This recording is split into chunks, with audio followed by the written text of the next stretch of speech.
Have you ever wondered why dogs barks at some people in the market, or why they barks in the middle of the night? How many scary stories have you heard about ghosts and dogs barking at them? Don't worry, this very one will scare you to the bone. I will advise you don't watch this video alone. Now grab a coffee and sit back, and watch this very scary video. And don't forget to hit the subscribe button, and like this video. In the vibrant town of Abyul, there was no name more renowned than ByVee's. Her reputation was legendary, not just for her remarkable skills but for the unmatched beauty she brought to every hairstyle she touched. Her salon, tucked neatly on a busy corner, was known as ByVee's Palace of Beauty, and rightly so. It seemed that every woman in town, no matter her status, found her way to ByVee's shop sooner or later. The line outside her salon was always long. Women from all walks of life, traders, students, mothers, and even visitors from neighboring towns, stood under the warm sun, waiting patiently. No one ever complained about the wait. They knew that once they sat in ByVee's chair, it would be worth every second. Inside the shop, the air was filled with the scent of hair creams, shea butter, and the occasional whiff of coconut oil. Laughter and conversation mingled with the soft sound of combs passing through hair. ByVee worked quietly, her eyes focused on her task, her fingers moving as though guided by an invisible force. She was quick, efficient, and flawless. Customers left with their hair braided into perfect cornrows, intricate weaves, or elegant updos, and without fail, people would stop them on the streets to admire their new look. "Wow, who did your hair?" they would ask, eyes wide with admiration. "ByVee," the customers would say, with a proud smile. "Only ByVee." And with every compliment, ByVee's fame grew. Her salon was always filled to the brim, and the crowd outside never seemed to thin. But beneath this perfect image of success, something strange was happening at ByVee's salon, something no one could explain. Every time a dog passed by ByVee's shop, it would stop, bark furiously, and then run off as if something invisible had frightened it. This was odd enough, but as time passed, the behavior became more alarming. It was no longer just the occasional dog barking and fleeing. Now, every morning and evening, packs of dogs would gather outside the salon. They would stand there, barking endlessly at the building, their eyes wide with fear, before running off into the distance as though being chased by a ghost. At first, people ignored it. After all, what did dogs know? ByVee's work was all that mattered. But as the months went by, the barking grew louder and more frequent, and the sight of the dogs circling the salon became impossible to ignore. The animals seemed terrified, their bodies trembling as they barked. Some of them would whine and scratch at the ground, their tails tucked between their legs, before they took off at full speed down the street. Yet, despite the unsettling behavior of the dogs, ByVee's customers continued to fill her shop. The quality of her work overshadowed any concerns. Women who had their hair styled by her left glowing, thrilled by how beautiful they looked. The mystery surrounding the dogs remained just that, a mystery, one that most people didn't bother to question. One afternoon, a woman named Ao stood in line outside ByVee's shop. She had recently moved to Abyul from another town, and she had heard endless praises about ByVee's magical hands. Her excitement was palpable. She had waited weeks for her chance to visit the famous salon, and today was finally the day. As she entered the shop, her eyes scanned the room. It was warm, welcoming, and filled with women chatting and laughing while ByVee worked quietly in the corner. There she was, ByVee, the woman everyone spoke of. Ao's heart raced in anticipation. She couldn't wait to have her hair done by the best. Ao took her seat, watching as ByVee skillfully braided the hair of the woman before her. But as she observed ByVee, something strange happened. Ao's heart skipped a beat, and her breath caught in her throat. There was something about ByVee, something that stirred a distant memory. ByVee turned to face Ao, her eyes meeting hers for the first time. That was when Ao's world tilted. "Equi," Ao whispered, barely able to believe what she was seeing. ByVee's fingers froze in mid-motion, her expression suddenly shifting from calm to tense. For a moment, the shop fell into a deafening silence, the air thick with unease. Ao stood up, her heart pounding in her chest. "Equi, is that really you?" At the mention of that name, ByVee's face turned pale. The room seemed to grow colder, as though a dark shadow had fallen over the salon. Without warning, ByVee dropped the comb she was holding, her hands trembling. And then, in the blink of an eye, she vanished. Right in front of everyone, she disappeared into thin air, leaving nothing but a faint whisper of air behind her. The salon erupted into chaos. Customers screamed, chairs were knocked over, and everyone rushed toward the door in a frenzy of panic. Women spilled out onto the street, running as fast as their feet could carry them, while inside the shop, Ao collapsed to the floor, fainting in shock. Outside, the dogs had gathered again. Their barking was louder than ever before, a cacophony of terrified howls that echoed through the streets. It took hours for people to gather enough courage to return to the shop. By then, a crowd had formed, murmuring anxiously about what had happened. A few brave souls ventured inside to help Ao, who had fainted after witnessing ByVee's sudden disappearance. They fanned her with their hands, dabbing cool water on her face until she finally regained consciousness. When Ao opened her eyes, the crowd gathered around her, their faces full of questions. What happened? What did you see? Ao took a deep breath, her voice shaky as she spoke. That woman. ByVee. She's not who you think she is. The crowd exchanged nervous glances. What do you mean? Someone asked. Ao wiped her brow, struggling to find the right words. Her real name is Equi. She was my sister. Gasps filled the room, but Ao continued, her voice trembling as she recounted a story that none of them were prepared to hear. Many years ago, there was a terrible fire at our family's home. Equi didn't make it out. She died in the flames. Ao paused, her eyes welling with tears. On the day of her burial, something strange happened. Her body disappeared from the mortuary. We searched everywhere for her, but we never found her. It was like she had vanished from the earth. And now I see her here, living as ByVee. The crowd stood in stunned silence.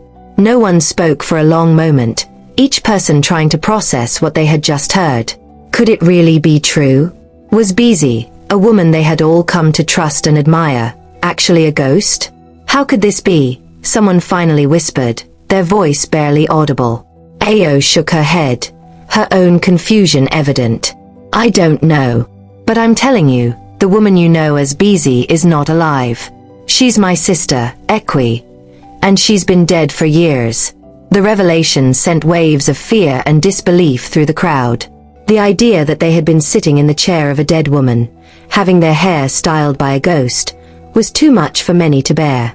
She's a spirit, an elderly woman in the back muttered, crossing herself. A wandering spirit who has taken the form of ByVee. The shop fell eerily quiet as the weight of Ao's words sank in. People began to shuffle away, whispering to one another in hushed tones, their minds racing with fear and questions. How could this have happened?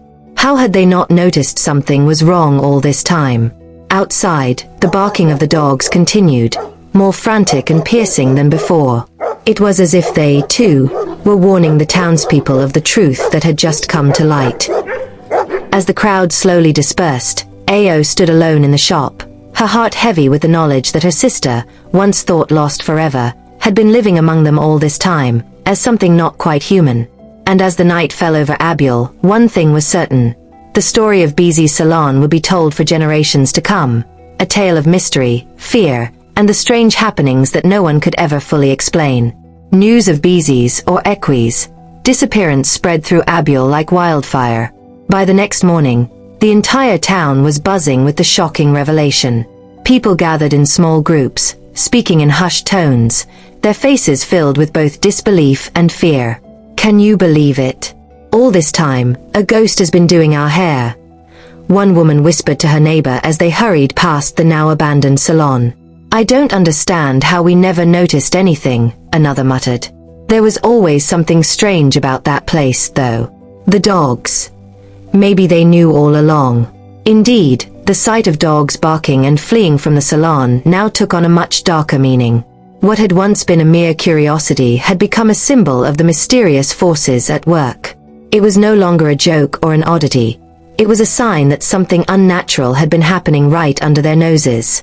Despite the fear that had gripped the town, there was still one unanswered question. Where had ByVee, or Ekwe, gone? Since her disappearance, no one had seen or heard from her. The shop remained closed, its doors locked, as though it too had vanished from the bustling life of the town. But as the days passed, fear began to give way to curiosity. Some townsfolk were determined to understand what had happened. How could a dead woman return to life? And why had she taken on the identity of ByVee? They wanted answers, and they believed the only way to get them was to confront the past. One such person was Ao. The revelation that her sister had been living among them, hidden in plain sight, was too much for her to bear. Every day since that fateful afternoon, Ao had found herself walking past the empty salon, staring at the door as though willing it to open and reveal some hidden truth. One morning, as she stood outside the shop, she noticed a group of elders from the community approaching. These were respected men and women who knew the old ways, those who had knowledge of things that most people had long forgotten. They had heard about what had happened, and they, too, had come seeking answers. Ao bowed her head respectfully as they approached. The leader of the group, a tall, elderly man named Boba Cunnel, nodded at her. His deep-set eyes seemed to peer into her soul. "You are Ekwe's sister," he said softly, his voice steady but filled with unspoken knowledge. Ao nodded, her heart heavy. "Yes, Boba, I am." Boba Cunnel glanced at the closed salon. "This is a matter that requires the attention of those who understand the ways of the spirit world. There is more to this than meets the eye. Spirits do not return to the living world without reason." Ao felt a shiver run down her spine. "What do you mean, Boba?" The elder sighed, his gaze thoughtful. "Your sister's death was unnatural. A soul that dies in torment often struggles to find peace. When a body disappears from the grave, it is a sign that the spirit is not at rest." Another elder, Mama Adissa, stepped forward, her wrinkled hands clasping a wooden staff. "We have seen this before long ago," she said in a voice that trembled with age. "When a spirit remains bound to the living, it can take on new forms, disguising itself among the people. But the dogs knew. They always know when something is not right." Ao's heart sank as the weight of their words pressed down on her. "What should we do then? How can we bring her peace?" Boba Cunnel motioned for Ao to follow. "We must visit the place of her death. The fire that took her life. That is where her spirit was broken. It is there that we will find the answers." Without hesitation, Ao agreed to join the elders on their journey. She knew that returning to the scene of the tragedy would be difficult, but if there was a chance to help her sister's spirit find peace, she had no choice. The old house stood on the outskirts of Abiel. Its charred remains a stark reminder of the fire that had consumed it years ago. The building had long been abandoned, left to crumble under the weight of time and neglect. Overgrown vines crept along the blackened walls, and the air was thick with the smell of damp earth and decay. As Ao and the elders approached, a strange stillness settled over the place. It was as though the air itself held its breath, waiting for something unseen to reveal itself. Boba Cunnel led the way, his staff tapping lightly against the ground. "This is where her soul was trapped," he murmured, his eyes scanning the remnants of the house. "When a fire claims a life, it leaves behind more than just ash. It leaves behind pain, fear, and confusion." Ao felt a lump rise in her throat as memories of that terrible day flooded back. She could still hear the crackling of the flames, the screams of her family as they tried to escape. She had been fortunate to survive, but Ekwe had not. Mama Adissa stepped forward, her voice low as she chanted an ancient prayer. The elders stood in a circle around the house, their hands raised toward the sky as they called upon the spirits for guidance. As they chanted, a soft wind began to stir, rustling the leaves and lifting the dust from the ground. Ao watched in awe as the air grew thicker, swirling around them like a whispering force. And then, slowly, a figure began to take shape in the midst of the wind. It was faint at first, like a shadow at the edge of the firelight. But as the wind grew stronger, the figure became more defined, until it stood before them, a woman, her face pale and her eyes filled with sorrow. Ao gasped, recognizing the figure instantly. Ekwe. Her sister stood there, silent and still, her body flickering as though caught between two worlds. There was a sadness in her eyes that Ao had never seen before, a deep, haunting pain that seemed to reach out and pull at her heart. Boba Cunnell stepped forward, his voice steady. Ekwe, we know why you have returned. Your spirit is not at rest, but we are here to help you find peace. The figure of Ekwe did not respond, but her eyes locked onto Ao, and for a brief moment, her expression softened. Ao felt tears welling up in her eyes. Sister, I'm so sorry. I'm sorry I couldn't save you. Ekwe's lips parted, and though no sound came from her, Ao could sense the words in her mind. It was not your fault. Mama Adissa raised her staff, chanting louder now, her voice rising above the wind. We call upon the ancestors to guide this soul to peace. Let the torment be lifted, and let her spirit find rest in the land of the ancestors. The wind grew fierce, howling as though the very earth itself was releasing a great burden. Ekwe's figure flickered, her form shimmering like a flame on the verge of extinguishing. Ao reached out, her hand trembling. Ekwe, please, let go. Find peace. And then, with a final gust of wind, Ekwe's figure dissolved into the air, disappearing into the wind like a whisper carried away on the breeze. The silence that followed was deafening. The wind stopped, the chanting ceased, and the air around them returned to stillness. It was as though the world had taken a deep breath and released it all at once. Ao collapsed to her knees, tears streaming down her face. She knew in that moment that her sister was finally at rest. The days following the ritual were quiet. The town of Abyul returned to its usual rhythm, but the memory of what had happened lingered in the air like a faint echo. The salon remained closed, and no one dared to approach it again. The barking of the dogs had stopped, as though they, too, sensed that the spirit had moved on. People continued to talk about ByVee's salon, passing the story from one generation to the next. It became a tale of mystery and caution, a reminder that not everything is as it seems, and that sometimes the past has a way of returning when it is least expected. Ao, though still mourning the loss of her sister, found solace in the knowledge that Ekwe had finally found peace. The town may have moved on, but she would never forget the strange and tragic events that had unfolded at ByVee's salon. Events that would forever be etched into the history of Abyul. And so the story of ByVee, the hairdresser who was more than she appeared to be, lived on, whispered in the shadows of Abyul's streets, a legend passed down through the generations. Many years had passed since the strange events at ByVee's salon. The town of Abyul, though modernized with new buildings and technologies, had not forgotten the story of the ghostly hairdresser. The tale had become part of the town's folklore, told to children around campfires and whispered by elders to keep the young ones in line. No one dared to reopen the salon, and the building remained a symbol of mystery and fear. But as time went on, a new generation grew curious. The younger folk who had not been alive during the time of ByVee saw the story as nothing more than an old wives' tale, a piece of superstition passed down to keep people entertained. And among them was a young woman named Toler. Toler had always been fascinated by the story of ByVee.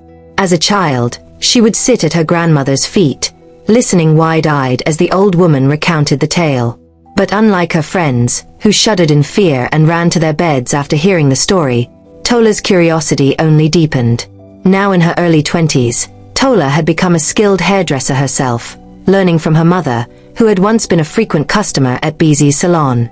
She had opened her own small shop in town, but she knew deep down that no matter how good she was, she would never be as popular or as skilled as ByVee.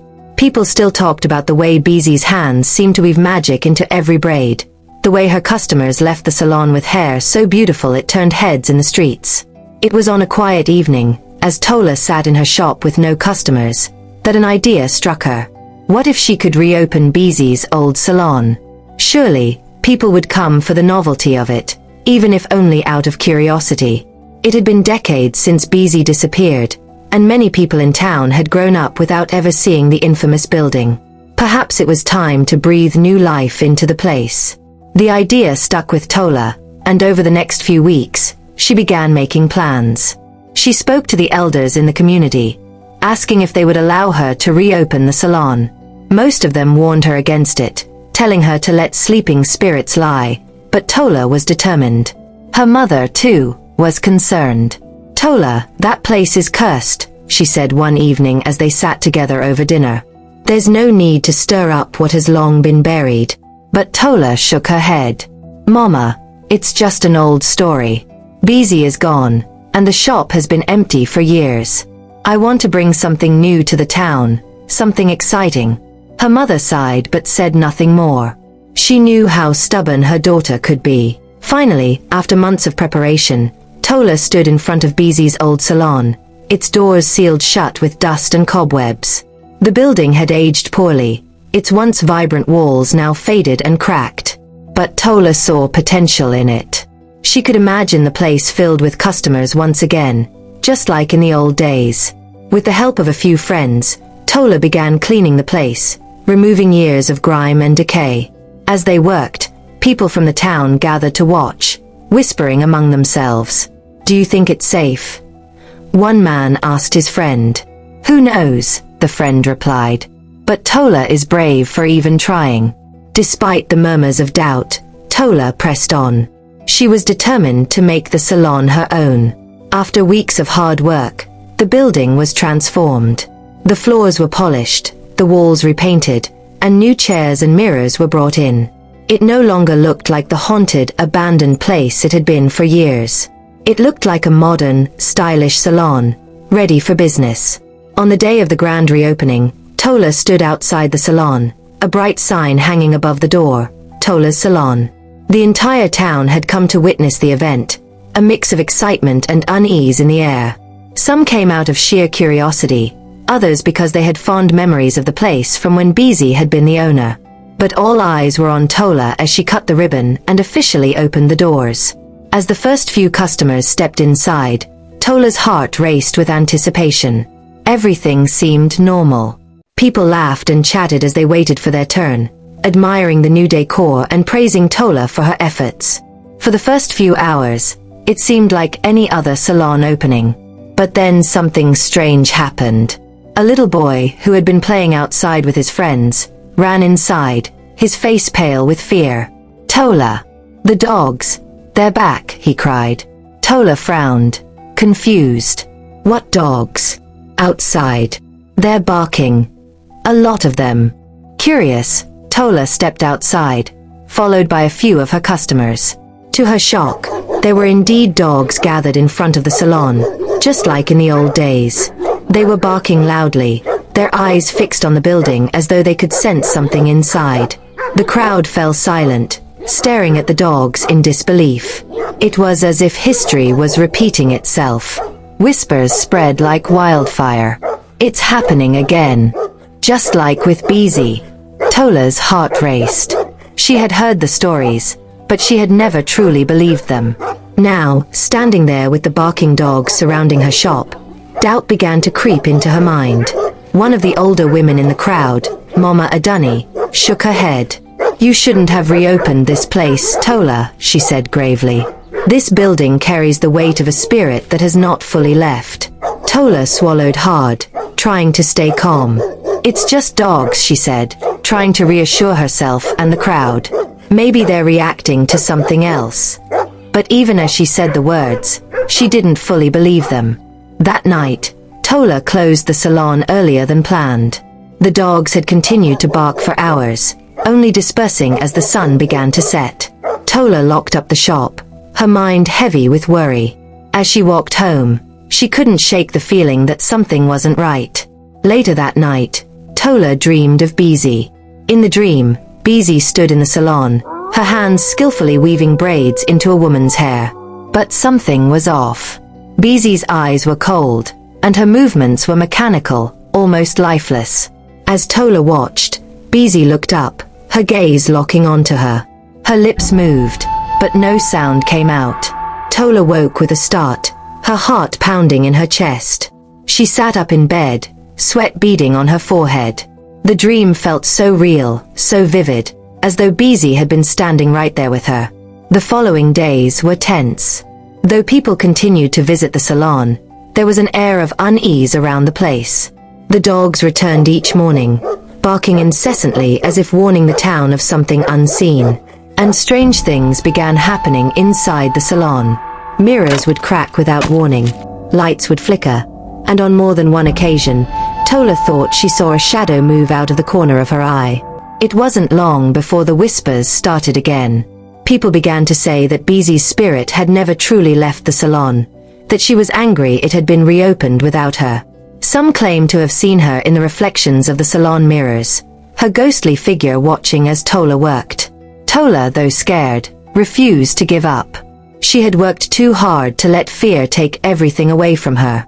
But as the days went on, the strange occurrences grew more frequent, and the barking dogs became a daily fixture outside the salon. This is the end of the part 1 of this story. What did you think Toler should do to appease the angry spirit of ByVee? Did you think ByVee's restless spirit will be finally led to rest in perfect peace? Well, subscribe to this channel and stay around for the part 2. It will be more interesting. Thanks for watching.